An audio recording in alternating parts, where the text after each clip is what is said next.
नमस्ते, शुभ प्रभात। दैनिक जागरण की महत्वपूर्ण खबर में आप सभी का स्वागत है। आज हम बात करेंगे दैनिक जागरण की कुछ महत्वपूर्ण खबरों के बारे में। साथ ही एक यूपीएससी जो विगत वर्ष पूछा गया प्रश्न है उस पर भी चर्चा करेंगे। याद रखिएगा, दैनिक जागरण का राष्ट्रीय संस्करण है तो इसमें आप लोगों को वही खबरें मिलेंगी जो आपके परीक्षा के पॉइंट ऑफ व्यू से इंपॉर्टेंट होगी। आशा करती हूँ कि आप लोगों को यह खबर अच्छी लगे। धन्यवाद। तो चलिए देखते हैं ऐसी क्या खास खबरें, उन्हें हम एक एक करके देख लेते हैं। और खबर की तरफ आगे बढ़ने से पहले हम प्रश्न को देखेंगे, उसके बाद खबरों को एक एक करके देख लेंगे। और अगर आप लोग हमारे चैनल में पहली बार आए हैं तो कृपया चैनल को लाइक शेयर सब्सक्राइब जरूर करें। तो आइए देखते हैं आज का प्रश्न क्या है। यह सिविल सेवा परीक्षा विगत वर्ष 2023 का प्रश्न है। प्रश्न है, भारत की ध्वज संहिता 2002 के अनुसार भारत के राष्ट्रीय ध्वज के बारे में निम्नलिखित कथनों पर विचार कीजिए। पहला कथन है, भारत के राष्ट्रीय ध्वज का मानक अमाप 600 मिलीमीटर इंटू 400 मिलीमीटर है। दूसरा है कथन कि ध्वज की लंबाई से चौड़ाई यानी ऊंचाई का अनुपात 3:2 होगा। उपयुक्त में से कौन सा कथन सही है? सही विकल्प चुनकर सही उत्तर दीजिए। पहला विकल्प है कथन 1 और कथन 2 दोनों सही है तथा कथन 2 कथन 1 की सही व्याख्या करता है। दूसरा विकल्प है कथन 1 और कथन 2 दोनों सही है तथा कथन 2 कथन 1 की सही व्याख्या नहीं करता। तीसरा विकल्प है कथन 1 सही है लेकिन कथन 2 सही नहीं है। चौथा विकल्प है कथन 1 सही नहीं है किंतु कथन 2 सही है। तो आप लोग से अनुरोध है कि आप लोग इसका आंसर कमेंट बॉक्स में जरूर बताएं और इस क्वेश्चन का फुल एनालाइज हम वीडियो के लास्ट में जरूर करेंगे। अगर आप लोग को इसकी पूरी जानकारी चाहिए तो आप लोग वीडियो को लास्ट तक जरूर देखें। आपको पता होगा इस समय हमारे भारत में 28वीं लोकसभा का चुनाव चल रहा है और ये चुनाव जो अंतिम कगार पे पहुंचा हुआ है, क्योंकि आपको पता है 6 चरण के जो लोकसभा चुनाव हो चुके हैं। एक चरण का बाकी जो 1 जून को होने वाला है और 4 जून को इसकी मतगणना होगी। ये जो पूरा चुनाव होता है आपको हम बताएं तो इलेक्शन कमीशन ऑफ इंडिया भारतीय निर्वाचन आयोग के द्वारा कराया जाता है। इसे आप लोग आम भाषा में चुनाव आयोग भी कहते हैं। इसकी स्थापना 25 जनवरी 1950 को हुई थी, जिस दिन आप लोग मतदाता दिवस भी मनाते हैं। और संविधान के अनुसार अगर हम बात करें, चुनाव आयोग एक संवैधानिक निकाय जिसकी बात संविधान के अनुच्छेद 324 की बात की गई है। और अगर हम बात करें इसके पहले जो मुख्य चुनाव आयुक्त सुकुमार सेन है, वर्तमान में जो मुख्य चुनाव आयुक्त है वो राजीव कुमार है, तो इन्हें भी आप लोग जानते रहिए। और हमें पता है, आपको पता है कि हमारे भारत में जो लोकसभा का चुनाव होता है वो प्रत्यक्ष तरीके से होता है जिसपे जनता स्वयं भागीदार होती है। अप्रत्यक्ष तरीके का मतलब ये होता है जनता द्वारा चुने प्रतिनिधियों के द्वारा सरकार में जो चुनाव होते हैं ना उन्हीं की बातें हो रही हैं। इस समय देख रहे हैं जो हमारे नेता हैं जो सत्ता दल के और विपक्ष पार्टी के जो नेता हैं वो देख रहे हैं प्रचार प्रसार में कई बार संविधान का भी नाम लेते हैं। संविधान मतलब कोई पार्टी मतलब एक दूसरे पे आरोप प्रत्यारोप लगाते हैं कि ये पार्टी आएगी तो संविधान चेंज कर देगी, अगर ये आएगी। तो अगर हम बात करें संविधान दिवस क्यों मनाया जाता है और संविधान दिवस मनाने की शुरुआत कब हुई थी, तो अगर हम बात करें संविधान दिवस, जिसे राष्ट्रीय विधि दिवस के रूप में भी जाना जाता है, भारत के संविधान को ग्रहण करने के उपलक्ष्य में प्रत्येक वर्ष 26 नवंबर को संविधान दिवस मनाया जाता है। सामाजिक न्याय एवं अधिकारिता मंत्रालय ने 1949 में बन के तैयार हुए संविधान को 2015 से 26 नवंबर को संविधान दिवस के रूप में मनाने की अनुमति दे दी है। अगर हम बात करें संविधान जो हमारा है एक विस्तृत संविधान, आपको पता होगा ये एक पूरे देश का सबसे बृहद संविधान हमारा भारतीय संविधान है। अगर हम इसके बारे में बात करें इसको बनाने में कितना टाइम लगा था, तो 2 वर्ष 11 माह 18 दिन का टाइम इस पर लगा था। और भारतीय संविधान में वर्तमान समय 22 भाग 395 अनुच्छेद और 12 अनुसूचियां हैं। मूल संविधान जब बना था तो मूल संविधान में केवल 8 अनुसूचियां थीं। अगर आप लोग सोचें मूल संविधान का मतलब ये होता है जब भारत का एक संविधान सभा के द्वारा भारत के संविधान का निर्माण हो रहा था तब उसे मूल संविधान कहते थे। उस समय क्या क्या प्रावधान किए गए थे उसी को मूल संविधान किए गए, क्योंकि आपको पता है जो अब 9, 10, 11, 12 अनुसूचियाँ उन्हें संविधान में संशोधन करके इन्हें जोड़ा गया था। तो क्या आप लोग इसे बता सकते हैं कि संविधान में 9वीं अनुसूची, 10वीं अनुसूची और 11वीं 12वीं अनुसूची में क्या क्या प्रावधान लिखे और इन्हें कब कब जोड़ा गया, तो इसे आप लोग कमेंट बॉक्स के माध्यम से जरूर बताएं। सीजीआई करेंगे केजरीवाल की अंतिम जमानत बढ़ाने की मांग पर सुनवाई का फैसला। दिल्ली आबकारी नीति घोटाले में केजरीवाल को सुप्रीम कोर्ट ने फिलहाल नहीं दिया, मतलब सुप्रीम कोर्ट से कोई नहीं मिला आश्वासन। अंतिम जमानत पर चल रहे थे सीएम और 2 जून को करना होगा उनको आज समय पर, क्योंकि आपको पता है जो दिल्ली के सीएम है आम आदमी पार्टी के नेता अरविंद केजरीवाल, इन्हें आबकारी मामले जो शराब की नीति मामला है, मनी लॉन्ड्रिंग के मामले में इन्हें ईडी की तरफ से गिरफ्तार किया गया था और इन्हें चुनाव में प्रचार प्रसार करने के लिए इन्हें अंतिम जमानत दी गई थी। और इन्हें कहा गया कि ये 2 जून को मतलब सुप्रीम कोर्ट के सामने अपने आप को समर्पण करेंगे। अगर हम सुप्रीम कोर्ट की बात करें तो हमारी सर्वोच्च अदालत है। संविधान के अनुच्छेद 124 तक इसकी बात की गई है। 28 जनवरी 1950 को इसकी स्थापना हुई थी, तो इसे भी आप लोग जानते रहिए। 22 वर्ष पुराने हत्याकांड में डेरा प्रमुख गुरमीत सिंह दोषामुक्त पंचकुला के सीबीआई कोर्ट द्वारा सुनवाई गई थी और उम्र कैद की सजा में हाई कोर्ट ने किया था रद्द। और साल 2002 में डेरा प्रबंधक रह चुके थे रणजीत की हत्या में नामजद किए गए थे 5 आरोपित। अगर हम बात करें जो ये सीबीआई की बात करें तो सेंट्रल ब्यूरो इन्वेस्टिगेशन की बात हो रही, भारत की प्रमुख जांच पुलिस एजेंसी है और 1966 में इसकी स्थापना हुई थी और यह गृह मंत्रालय के अधीन कार्य करती है। इसका हेडक्वार्टर आपको नई दिल्ली में देखने को मिलेगा। दिल्ली के सभी निजी नर्सिंग होम में व्यापक जांच करेगी एसीबी। आपको पता है अभी कुछ दिन पहले आग लगी थी ना, उसी की बातें हो रही हैं। केजरीवाल पर मुकदमा चलाने को पर्याप्त सबूत है, ईडी यानी प्रवर्तन निदेशालय की बात हो रही है। सीएम के विरुद्ध पूरक आरोप पत्र पर संज्ञान लेने में अदालत ने आदेश सुरक्षित किया।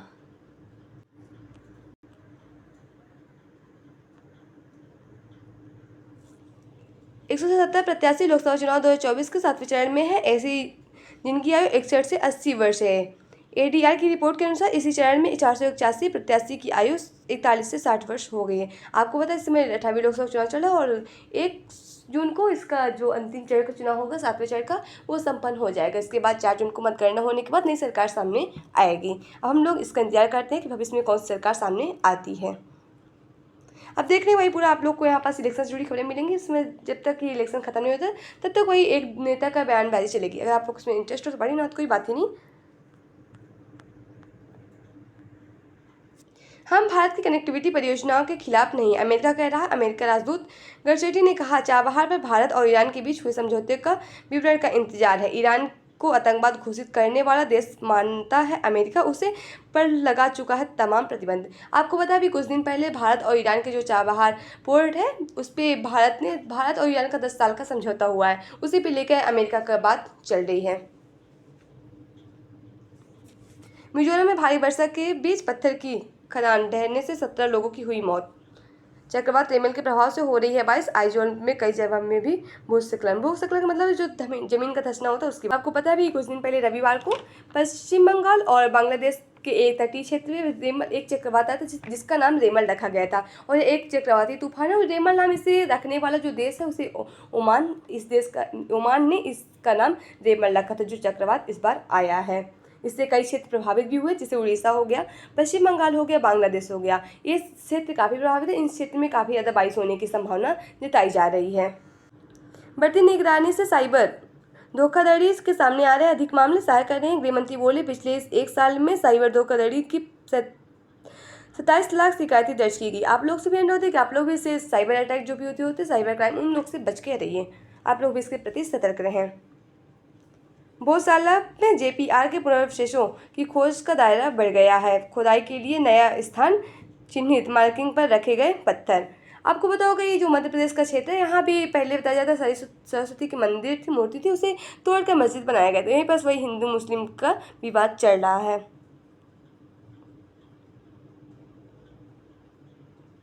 डॉक्टरों की सलाह एसी से निकलकर सीधे धूप से बचें। यह आप लोगों का संवाद की बात है, इससे आप लोग जरूर पढ़िए। और आज का जो आर्टिकल लिखा हुआ है वो ओबीसी आरक्षण से खिलवाड़, पिछले वर्ग का हक छीनकर मुस्लिम जातियों को आरक्षण देने का चलान बंगाल के साथ राजस्थान, कर्नाटक, आंध्र प्रदेश और तेलंगाना में भी है। आपको पता भी कुछ दिन पहले जो पश्चिम बंगाल कोलकाता है ना, उसी की बात है। पश्चिम बंगाल में ये ममता बनर्जी की जो सरकार है, न्यायालय द्वारा आदेश के विरुद्ध प्रकट नाराजगी बताई जाती है, क्योंकि आपको पता है इसे जो मतलब धर्म के नाम पर आरक्षण दिया गया था, उसी की बातें हो रही है। लोकसभा चुनाव में पंथ या मजहब के आधार पर आरक्षण के मुद्दे को सांप्रदायिक करार देने के लिए कोलकाता उच्च न्यायालय का फैसला एक आघात बनकर आया है। लेकिन धर्म के नाम पे जो आरक्षण की बात हो रही है ना, उसी पे। लेकिन आपको पता है जो हमारे संविधान में आरक्षण की बात तो कहीं से कही नहीं गई, लेकिन जो भी आरक्षण है वो जो निचले लोग हैं, मतलब उनको और ज़्यादा आगे ऊपर आने के लिए उन्हें कुछ आरक्षण दी गई। ओबीसी जो एसटी एससी वर्ग है ना, उनके लिए आरक्षण किया गया, उसी पे लेके बातें चल रही हैं।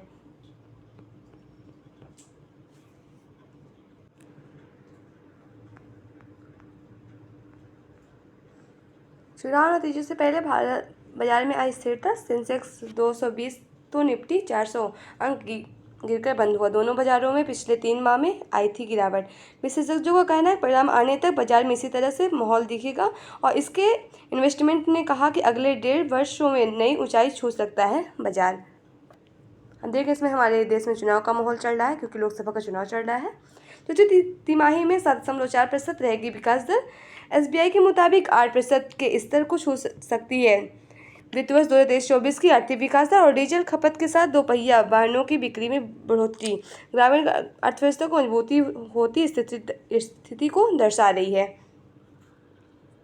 GDP यानी ग्रॉस डोमेस्टिक प्रोडक्ट की बात हो रही है, सकल घरेलू उत्पाद। अब देख रहे हैं कि वही इजराइल और हमास का एक तरफ संघर्ष चल रहा है और दूसरी तरफ पुतिन ने पश्चिमी देशों को 2 गंभीर परिणाम भुगतने को दी है चेतावनी। नॉर्वे, स्पेन, आयरलैंड ने फिलिस्तीन को राष्ट्र के रूप में दी मान्यता। आपको पता है इससे भारत में भी इसमें सहमत है, वो भी फिलिस्तीन को 1988 में ही मान्यता दे चुका कि फिलिस्तीन को भी एक राष्ट्र के रूप में दर्जा दिया जाना चाहिए।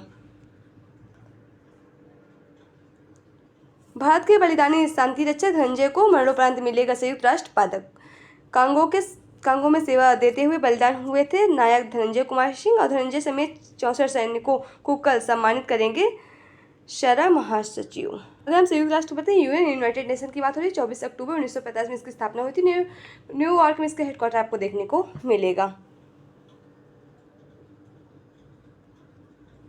पापुआ न्यू गिनी को हर संभव मदद देने को हम तैयार हैं, मोदी जी कह रहे हैं। आपको पता है अभी हाल ही में पापुआ न्यू गिनी की एक स्थान इंगा प्रांत है जिसका एक क्षेत्र है मोगलो, उसमें अभी हाल ही में भूस्खलन हुआ है, लैंडस्लाइड हुआ है। इस भूस्खलन में लगभग 2000 लोग लापता हो गए हैं। इसका 1 किलोमीटर एरिया नीचे धंस चुका है। सबसे बड़ी बात यह है कि लगभग 1 घंटे में यह इस चट्टाने ये धंसता जा रहा है, इसकी चट्टानें टूटती जा रही हैं। अब इसमें लोगों का अनुमान लगाना है कि जो लोग यहाँ थे नीचे धंसते हुए लोग नीचे ज़मीन पर धंस चुके हैं।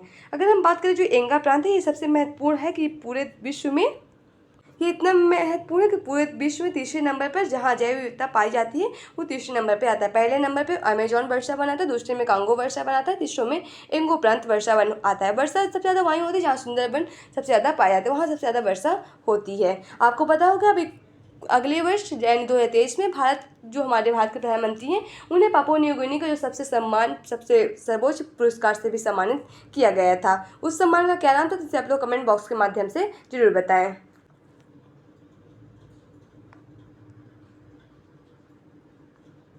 यहाँ देखिए आपको पूरी खेल से जुड़ी खबर मिलेंगी। इस समय देख रहे हैं